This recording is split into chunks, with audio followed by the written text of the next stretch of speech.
Olá, meu amigo! Olá, minha amiga, meu irmão, minha irmã, que bom que estamos juntos em mais uma aula, nossa 7ª aula.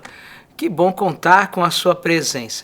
E saiba disso, nós queremos ter um relacionamento verdadeiro com você. Sim, verdadeiro, ainda que à distância, mas uma distância que pode ser superada pela irmandade, pelo verdadeiro amor em Cristo. E eu estou falando isso justamente para provocar aquilo que vamos desenvolver nesta aula.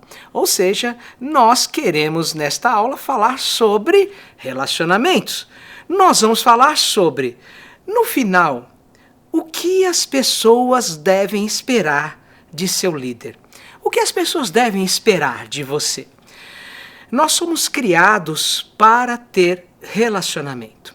E eu comecei falando desse meu desejo, o desejo de todos nós da capelania, de nos relacionarmos com você, porque quando nós olhamos para a Escritura, nós aprendemos de maneira bem rápida e já no início da Escritura, que Deus viu que o homem não podia permanecer só. Gênesis capítulo 2, verso 18, o Senhor providenciou para o homem um relacionamento. Ele fez uma esposa para que juntos tivessem uma vida. Então vou repetir isso. Não é bom que o homem esteja só. Não é bom que nenhum de nós viva neste mundo sozinho. O abandono é muito ruim, a solidão nem se fala. Nós precisamos ter relacionamentos. E é pensando nisso também que a própria origem do ser humano, ela se estabeleceu por um Deus que na Trindade tomou a decisão, o conselho de criar o ser humano. Diz assim Gênesis 1, 26, façamos o homem a nossa imagem, conforme a nossa semelhança. Pois bem, lá na Trindade, Deus tem um relacionamento. Deus Pai, Deus Filho e Deus Espírito Santo tem um relacionamento. E nós somos criados assim. Nós somos criados para relacionamento. Uma vez que nós somos criados para isso, todo relacionamento envolve dar e receber. Isso é tão importante para nós que as Escrituras destacam isso, que nós oferecemos e que nós recebemos.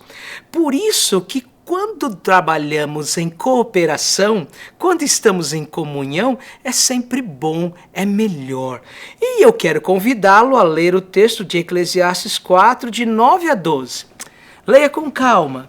Eclesiastes 4, de 9 a 12. Leia com bastante calma, meditando e prestando atenção no que o texto diz. E você verá com clareza que quando temos bons relacionamentos, é uma questão de dar e de receber. Porém, quando falamos de relacionamentos, falamos de dar e de receber, nós também estamos falando de expectativas. As pessoas têm expectativas sobre nós. Nós temos expectativas sobre as pessoas. Se relacionar é isso, é dar e receber, e envolve também esperar uma resposta. E é claro que os seus liderados, os seus conservos, os seus irmãos no seu pequeno grupo vão esperar de você uma resposta, como você vai esperar deles também uma resposta. E é nesse momento que nós convidamos você para olhar com mais cuidado essa carta escrita por Paulo aos Coríntios. Ele se coloca ali como um líder daquela igreja, e certamente era. Teve lá suas dificuldades, porque questionaram a liderança de Paulo, questionaram até mesmo seu apostolado. Parece que os relacionamentos lá não andavam muito bem. Mas então Paulo escreve o capítulo 4, e ele passa a mostrar o que verdadeiramente nós podemos e devemos esperar das pessoas e o que as pessoas podem esperar de nós. É surpreendente que Paulo, em determinado momento da sua argumentação, diz o seguinte: admoesto-vos, Portanto, a que sejais meus imitadores.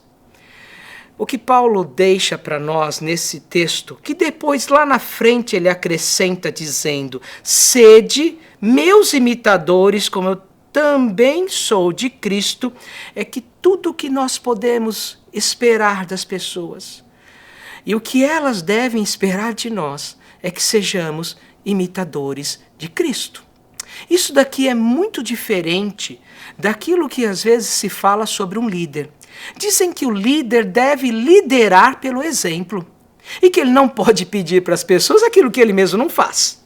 Sem dúvida nenhuma, um grande líder é alguém que lidera pelo exemplo, por tomar a dianteira e fazer também aquilo que ele espera que as pessoas façam. Seria bastante estranho pensar que um líder pede para as pessoas aquilo que ele não está cumprindo.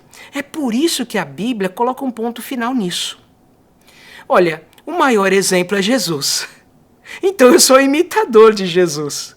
E como um grande líder, o meu exemplo que será passado para as pessoas é a própria imitação de Cristo. Isso passa a ser uma corrente extraordinária. Poderíamos até chamar de uma corrente do bem. Eu imito o Senhor e os meus liderados, que são liderados pelo meu exemplo, imitam o meu comportamento. Então, no final das contas, quem é glorificado ao máximo é o Senhor nosso Deus.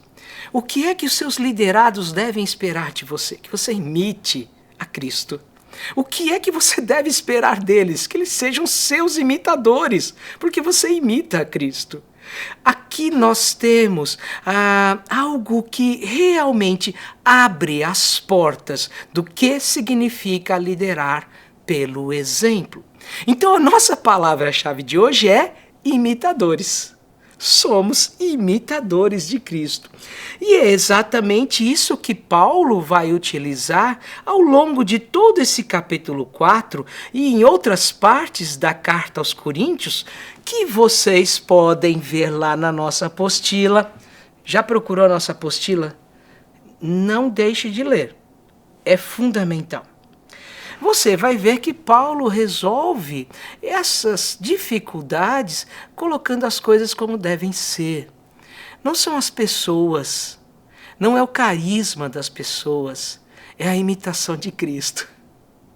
Nós somos chamados para liderar porque nós imitamos a Cristo. E quando nós fazemos isso, inclusive as pessoas sabem lidar com as nossas falhas, porque elas sabem que essa imitação não é perfeita. Ela não é perfeita enquanto estamos neste mundo, ou estivermos neste mundo. Por isso, meu amigo, minha amiga, eu quero terminar a lição de hoje, a aula de hoje, enfatizando não só a nossa palavra-chave. Qual que é mesmo a nossa palavra-chave? Imitadores. Exato. Não só falando a nossa palavra-chave, mas deixando aqui para nós a atitude. Qual atitude cabe ao imitador de Cristo? Ali mesmo no texto de Coríntios, e você vai encontrar isso na apostila, Paulo apresenta para nós a atitude, e ela é humildade. Um termo que em nosso contexto atual, no mundo atual, é mal compreendido. A humildade, de fato, é você entender que você está numa posição de servo e que você deve obedecer a Deus independente das circunstâncias. A humildade é ter a capacidade de entender que Deus está no controle e toda circunstância na sua vida está no controle dele. Mas a humildade tem uma outra face, que é como eu me relaciono com o meu irmão. A humildade me leva a ver o meu irmão como alguém mais importante do que eu. A humildade vence o egocentrismo. A humildade coloca o meu irmão e as coisas do meu irmão em primeiro lugar. A humildade me coloca sempre abaixo. A humildade é realmente me levar para uma posição de encurvado. É isso que um servo líder precisa ter para imitar a Cristo, pois de outra maneira em algum momento ele pode achar que sabe mais que os outros, sabe mais, às vezes até, que o próprio Deus. Nós somos chamados para a humildade. Ele sabe tudo, nós sabemos pouco. Os irmãos são mais importantes. Muito bem, terminamos mais uma importantíssima aula. Palavra-chave: imitadores. Se é verdade que o líder lidera pelo exemplo, bom, a Escritura nos mostra isso de forma muito clara, que o exemplo maior é Cristo. Então nós fomos chamados para imitá-lo. A atitude, a humildade, se dobre. Não é vergonha se dobrar. No final das contas, todos os humilhados serão exaltados. Deus abençoe sua vida. Foi muito bom falar com você nessa aula. Eu espero que tenha sido agradável ao nosso Deus, em primeiro lugar, e também edificante para você. Não se esqueça de dar o seu feedback. Não se esqueça de responder as perguntas. E lembre-se sempre, nós temos o momento da capacitação. Faça a capacitação, porque é isso que vai aplicar de uma maneira indelével, nunca mais vai se apagar da sua vida esses ensinamentos. Muito obrigado e até a próxima aula.